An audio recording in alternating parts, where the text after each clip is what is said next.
Your imagination isn't a disorder. It's not childish. It's not a waste of time. It's one of the most powerful tools you possess. And no one ever taught you how to use it. Here's what research has found. Immersive daydreaming is linked to higher empathy. When you imagine scenarios, characters, and worlds, you're actually training your brain to understand other people's experiences.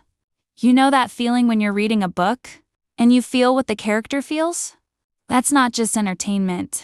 That's your brain building empathy. Daydreaming, particularly imagining interactions with others, can increase empathy and pro-social behavior.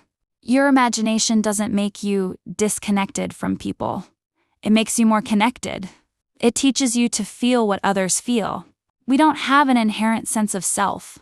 We build it over time through reflection, experience, and, yes, imagination. When you daydream, you're not just escaping. You're trying on different versions of yourself. You're exploring what feels right.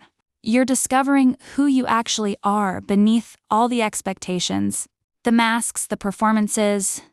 Research shows that constructive daydreaming fosters emotional meaning-making and enhances social skills. In other words, daydreaming helps you make sense of your life and connect with others. But we don't give ourselves enough privacy and free time to do this work. We're too busy being productive, available, and plugged in. And so we never get to discover ourselves. Here's the thing, discovering yourself requires stillness. It requires privacy. It requires time when no one is watching, no one is demanding, no one is expecting. And most of us have never had that. We were raised in a world that values output over introspection, that sees a quiet child as a good child, not because they're discovering themselves, but because they're not bothering anyone. We've never been given the space to figure out who we actually are.